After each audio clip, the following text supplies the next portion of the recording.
하는 참지혜, 탐욕을 버리라는 제목을 은혜로 나누기를 원하는 것입니다. 성경에 이 탐욕이란 말이 상당히 자주 나오죠. 구약뿐만 아니라 신약에도 많이 나오는데, 이 탐욕이란 말은 필요 이상의 과도한 욕심을 말하는 것입니다. 그 뜻이 그런 것이에요. 이 필요를 넘어서는 것, 그것을 우리는 보통 뭐라고 부릅니까? 과유불급이다. 그런 말을 많이 하죠. 지나친 것은 모자란 것보다도 못하다. 그런 말로 표현을 많이 한 것입니다. 그것은 인생의 지혜이기도 하지요. 자동차나 배도 과적을 했을 때 사고가 납니다. 적재량을 초과할 때 문제가 생기는 것입니다. 음식도 과식하면 문제가 생기죠. 간과 신장에 무리가 가고 심장과 위장에도 과부하가 걸려서 문제가 생기고 탈이 나는 것입니다. 각종 성인병의 원인도 됩니다. 자동차 엔진도 조금 모자란 거는 괜찮대요. 아무 지장이 없습니다. 조금 많이 없어도 상관이 없는데 조금 많으면은 이 오일이 타면서 엔진이 상하기 시작하는 것입니다. 그러므로 무슨 일이든지 필요를 따라서 적당하게 사용하는 것이 참 지혜라고 할 수 있습니다. 많다고 다 좋은 것이 아니지요. 우리가 인생을 살아가면서 다다익선이란 말이 진리가 아니라는 사실을 조금씩 점차 깨닫게 되는 것입니다. 사람도 없을 때보다는 뭔가 많아졌을 때 문제가 생깁니다. 가난한 사람이 갑자기 부해지게 되면 변하기가 쉽죠. 물질과 함께 탐욕이 마음속을 채우기 때문인 것입니다. 이 탐심은 비유로 말하자면 담쟁이 덩굴하고 비슷합니다. 이 우리 교회 뒤에 소나무가 진짜 아름다운 소나무들이 쫙 병풍처럼 심어져 있는데 키 큰 소나무들이 너무 멋있지요. 그런데 몇몇 나무들이 담쟁이 넝쿨로 이렇게 칭칭 감겨져 있어요. 담쟁이가 덮어가는데 이 담쟁이가 나무를 감싸면요, 원래 나무의 모습이 다 사라집니다. 안 보여요. 담쟁이만 보입니다. 이렇게. 예. 그 소나무의 아름다운 자태나 모습이나 뭐 이런 것들이 그냥 사라지는 거예요. 정글처럼 돼버리고 맙니다. 그리고 그 나무도 담쟁이에 감겨서 말라 죽어가는 겁니다. 담쟁이 줄기에서 뿌리가 나와가지고 그 나무의 진액을 빨아먹기 때문에 그런 것이죠. 사람도 마찬가지입니다. 이 탐심도 마찬가지입니다.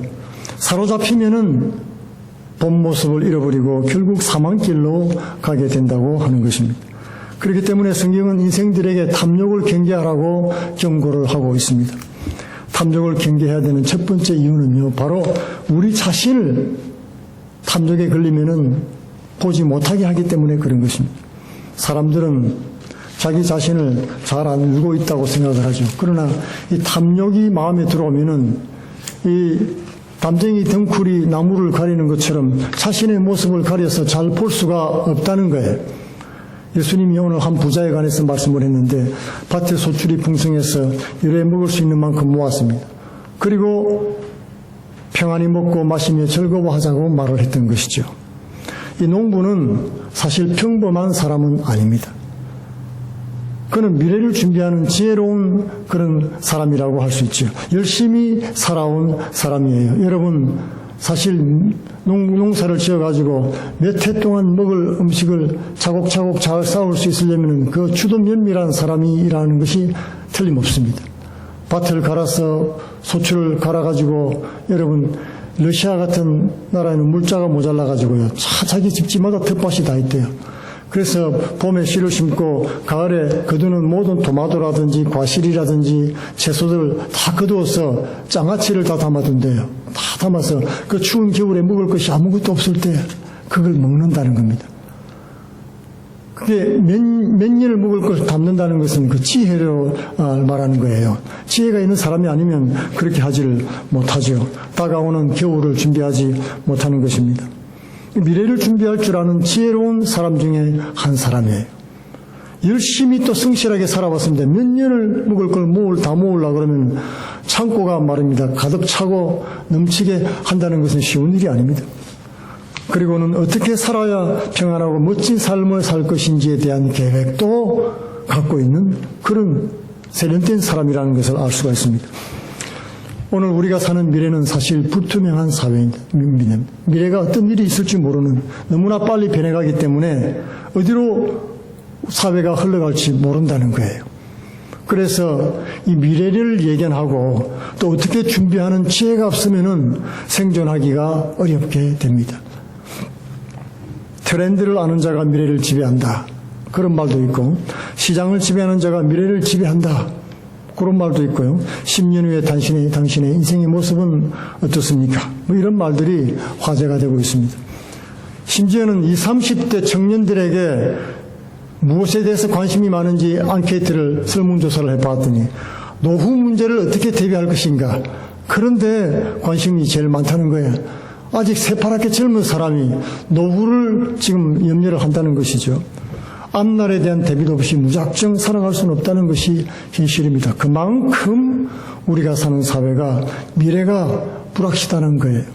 좋은 대학을 나오고 좋은 직장을 잡아도 소용이 없습니다. 언제 직장에서 떨려 나와가지고 레이오프를 당해서 직장을 잃었고 나면 그 다음에는 대책이 없는 거예요. 그때를 생각을 안 할 수가 없다는 것입니다. 사실 미래를 잘 준비했던 기업이나 개인이 사업에 성공하고 확실한 미래를 보장했습니다. 여러분 잘 아는 삼성의 이건희 회장, 미래 산업을 위해서 기술 개발에 엄청난 투자를 했던 것으로 유명하지요. 그것 때문에 사회 환원을 잘 안 한다는 얘기도 듣고 욕도 굉장히 많이 먹었습니다. 너무 과도하다고 할 정도로 수익을 재투자에다 집중시켰던 거예요. 그런데 그 결과 삼성이 세계적인 기업으로 성장하게 됐지요. 우리가 볼 때 이 사람들은 다 지혜로운 사람들이고 잘 사는 사람들이라고 할 수 있습니다. 미래를 준비하는 것 자체는 참 잘하는 일이라고 할 수가 있는 거예요. 우리 주님은 미래를 준비하는 일 자체를 매우 긍정적으로 보셨습니다.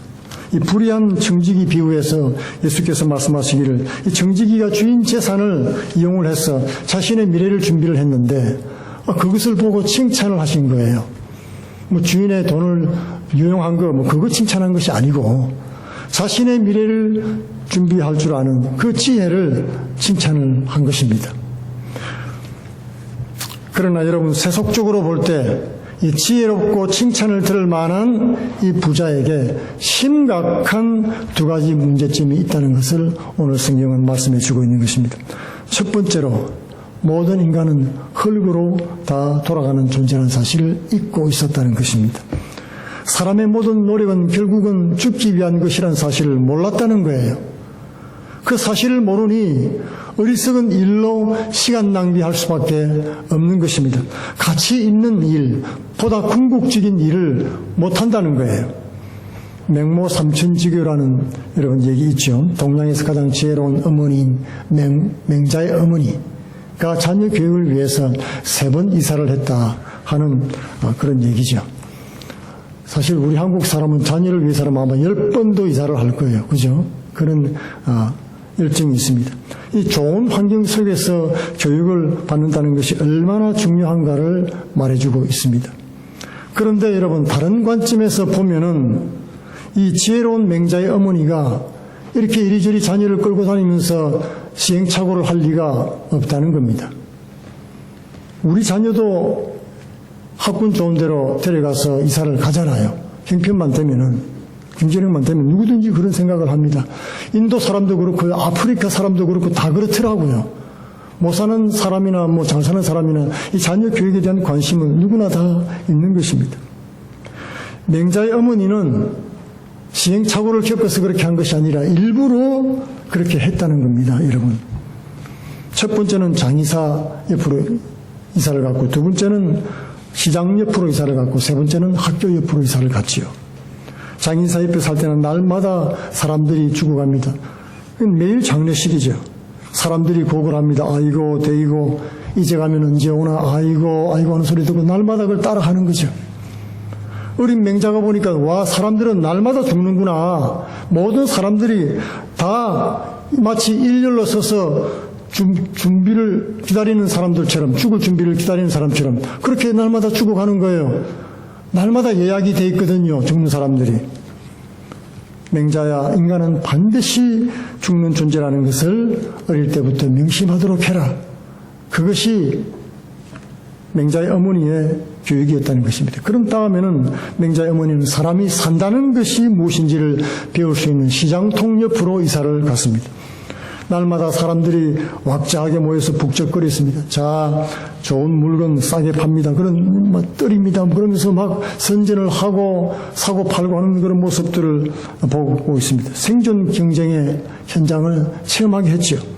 사고 파는 모습 속에서 먹고 사는 인생의 모습들을 인간이 산다는 것이 어떤 것인지를 깨달으라는 것이었습니다. 그리고 마지막에 이 죽는 것과 사는 것이 무엇인지 아는 사람이 됐을 때 비로소 무엇을 배워야 되는지를 알게 된다는 거예요. 그래서 학교 옆으로 이사를 갔습니다. 사람이 죽을 수밖에 없는 존재라는 사실을 알게 되면 우리 인생은 다르게 살게 되죠. 그렇지 않겠습니까? 두 번째, 이 부자의 어리석음은 인생의 행복이 물질의 풍요와 만족에 있지 않다는 사실을 몰랐다는 거예요. 이 지혜로운 사람이 많은 것을 알았는데 정작 알아야 될 것을 몰랐다는 겁니다. 15절에 예수님은 사람의 생명이 그 소유에 넉넉한 데 있지 아니하니라고 말씀했습니다. 여기서 생명이란 말은 성경에 나오는 조에라고 하는 이 말인데요. 이 생명은 그런 육체적인 생명을 말하는 것이 아닙니다. 이 실제적인 생명, 질적으로 의미가 있는 그런 의미와 보람과 기쁨이 넘치는 그런 생명을 말하는 거예요. 인생의 참 행복과 가치는 물질적으로는 절대로 채울 수가 없다는 것을 성경에서 말하는 이 생명이라는 단어가 말을 해주는 것입니다. 인간의 사는 생명의 가치는 무엇입니까? 육신적으로 풍요롭게 사는 것이 아니라는 거예요.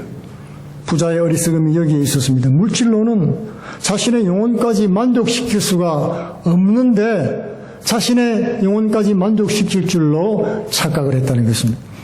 물질은 물론 행복한 삶의 중요한 부분을 차지합니다. 여러분, 성공한 사람들이 나와서 세미나를 하는 그런 인터넷 SNS들이 많이 뜨고 있지요.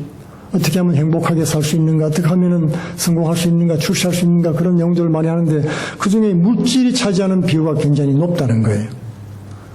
여러분, 그것은 그러나 결과적으로 부분적일 뿐이라는 사실을 알아야 됩니다. 사람의 영생에는 아무 영향도 미치지 못합니다. 영국에서 20세기 들어와가지고 통계를 낸 적이 있는데 이 복권 당첨된 사람들의 그 이후의 삶들을 분석을 쭉 해왔습니다.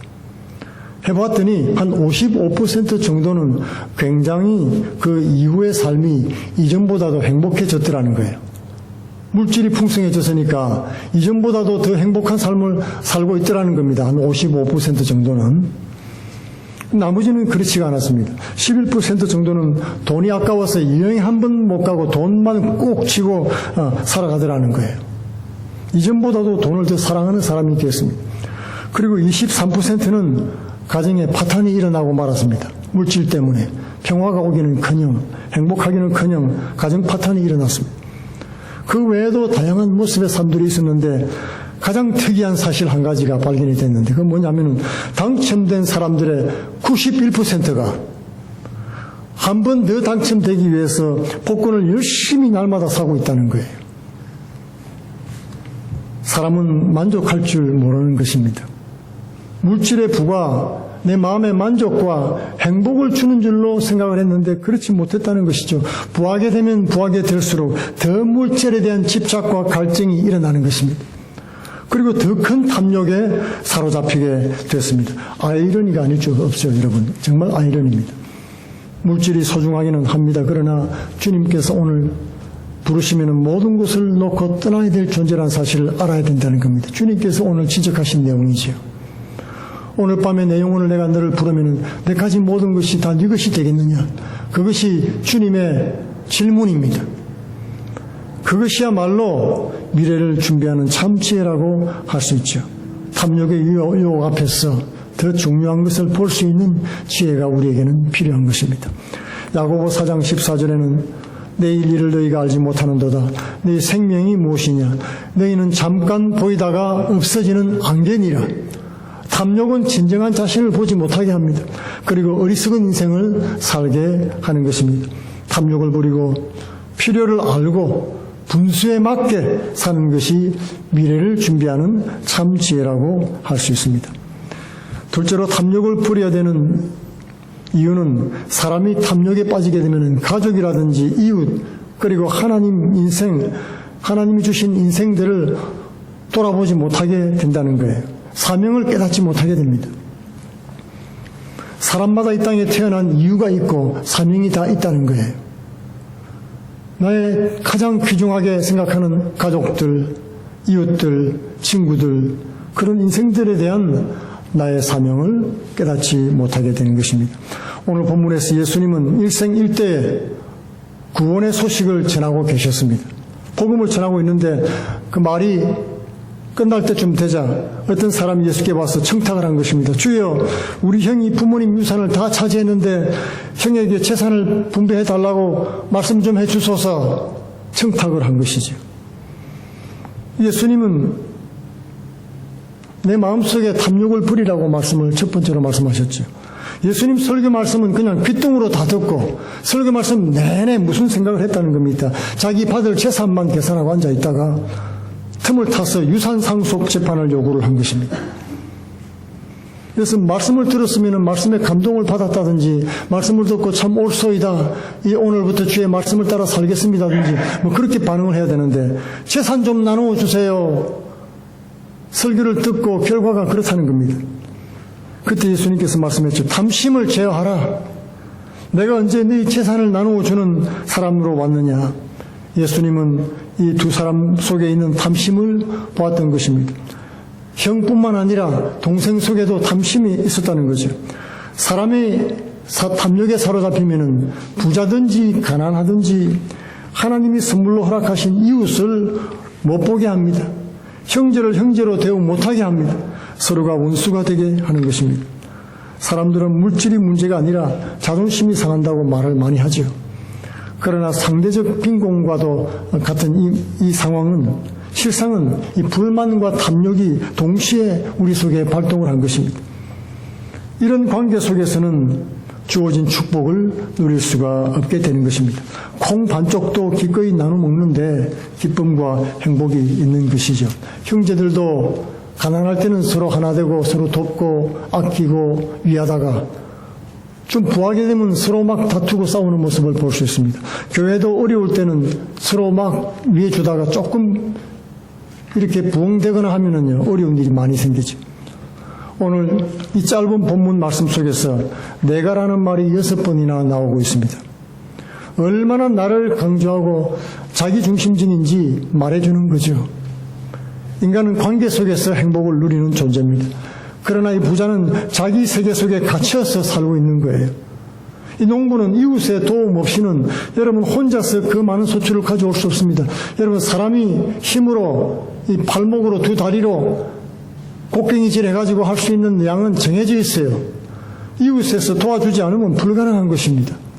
많은 사람들의 도움이 내 삶의 근거가 되었다는 사실을 알고 감사해야 되는 것입니다. 그러므로 이웃은 하나님이 주신 사명의 대상이고 축복의 통로입니다. 사랑하고 섬기고 나누어주고 함께 기쁨을 누려야 될 귀한 존재라는 뜻입니다. 그러나 사람이 탐욕에 빠지면 자기중심적이 되어집니다.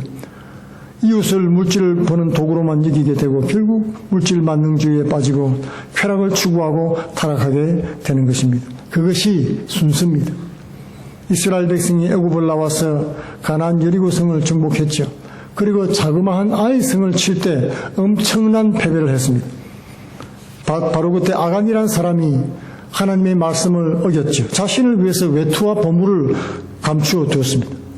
결국 자신과 가족이 다 죽임을 당하고 말았습니다.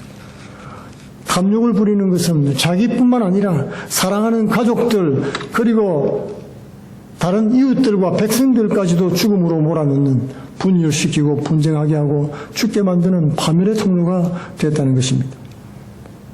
탐심을 버리고 가족과 이웃과 사명을 볼 줄 아는 것이 미래를 예비하는 참 지혜인 것입니다.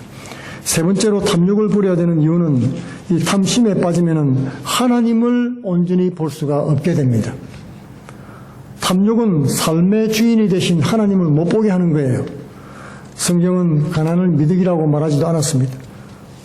부를 죄라고 말한 적도 없어요. 중요한 것은 가난하든지 부하든지 흥하든지 쇠하든지 잘 되든지 못 되든지 우리 인생의 주인은 내가 아니고 하나님이라는 사실을 깨달아야 되는 것입니다. 그런데 마음에 탐욕이 들어오면 그 사실을 감쪽같이 다 잊어버리게 됩니다. 오늘 본문에 부자농부가 착각한 것이 있죠. 모든 것이 자기 것인 줄 알았습니다. 내 것이라는 거죠. 그래서 모든 것 앞에 내 것이라는 말을 다 붙였습니다. 바벨론 왕 느부갓네살도 자신이 성공하고 온 나라를 정복하고 아름다운 궁중을 짓고 그래서 그 궁중 위에서 온 세상을 바라볼 때 야, 이 모든 것은 내가 지었다고 하는 내가라는 말을 때리자마자 그 자리에서 짐승처럼 되고 말았지 않습니까? 하나님이 그렇게 세워주었는데도 내가라는 말이 입에서 나왔을 때 그는 저주를 받고 말하던 것입니다.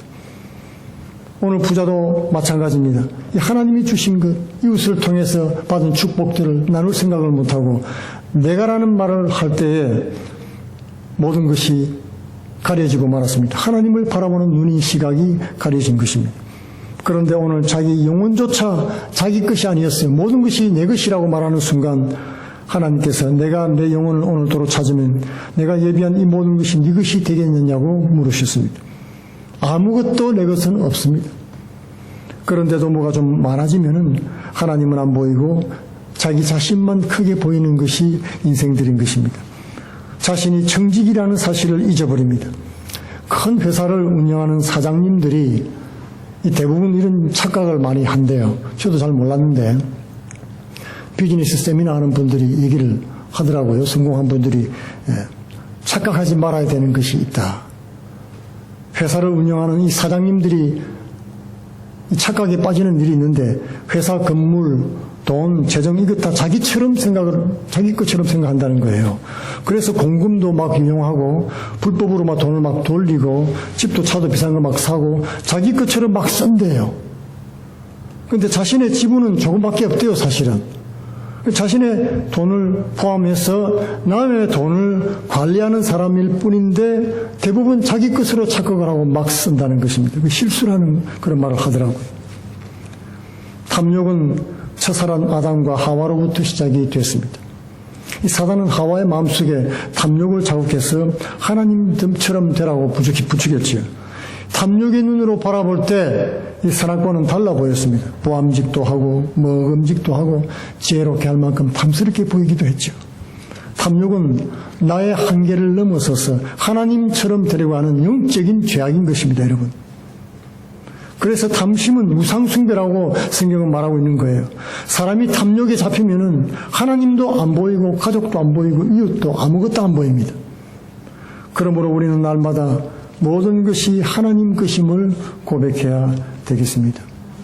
소유권이 하나님께 있다고 인정해야 되는 것입니다. 예배가 바로 그것입니다. 헌물이 바로 그것이고 헌신이 바로 그것입니다. 시간과 물질이 다 하나님께 속했습니다. 고백하는 행위인 것입니다. 여호와는 나의 목자시니 내가 부족함이 없습니다. 우리의 행복이 소유에 있지 않고 주님이 나의 목자 되십니다. 그렇게 고백을 해야 되는 것입니다. 오늘도 우리에게 일용할 양식을 주시고 또한 더불어서 평안과 용서 그리고 감사하는 삶을 우리 주님께서 주십니다. 그것을 깨달은 사람들만이 고난 가운데서도 감사 기도를 드릴 수가 있게 되는 것입니다. 톨스토이 단편집에 사람에게는 얼마만큼의 땅이 필요한가라는 그런 얘기가 있습니다. 바움이란 사람이 땅을 구입하기 위해서 바스키르인의 동네에 가는데 그가 땅을 사는데 그 땅의 크기가 아침에 출발해서 해지기까지 돌아오면은 그 모든 땅이 이제 자기 것이 되는 거예요. 근데 네 군데를 표시해야 됩니다. 출발점에서 가서 찍고 그 다음에 동서남북을 돌아가지고 네 군데를 찍어서 돌아오면 그 네모난 땅이 자기 것이 되는 거죠.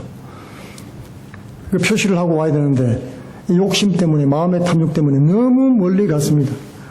그래서 죽기 살기로 다시 돌아왔는데 해질 무렵에 돌아왔죠. 정작 돌아오긴 돌아왔는데 지쳐서 죽고 말았습니다. 그에게 필요한 땅은 결국 2m 10cm에 불과했다는 것입니다. 그 사람이 묻힌 땅이지요. 탐욕을 부리는 그 사람의 인생이 그와 같다는 사실을 말해주는 것입니다. 우리가 사는 세상에서 많은 것이 우리에게 필요한 것 같아요. 그러나 사실은 그렇지 않습니다, 여러분. 너무나 많은 것이 우리 눈과 마음을 가려서 마땅히 봐야 될 것, 마땅히 해야 될 일, 그런 일을 못하고 세월을 허송한다는 것입니다. 오늘 하루 우리에게 일용할 양식을 허락해 주신 것을 감사하시기 바랍니다. 우리가 마음속에서 탐심을 부릴 때 자족하게 됩니다. 그리고 삶의 평화와 안식을 누리게 되고 주님을 바라보면서 영생의 참된 미래를 예비하는 지혜를 갖게 되는 것입니다. 이와 같은 지혜를 갖는 모든 성도들 되기를 축원드리겠습니다. 기도하겠습니다. 고마우신 아버지,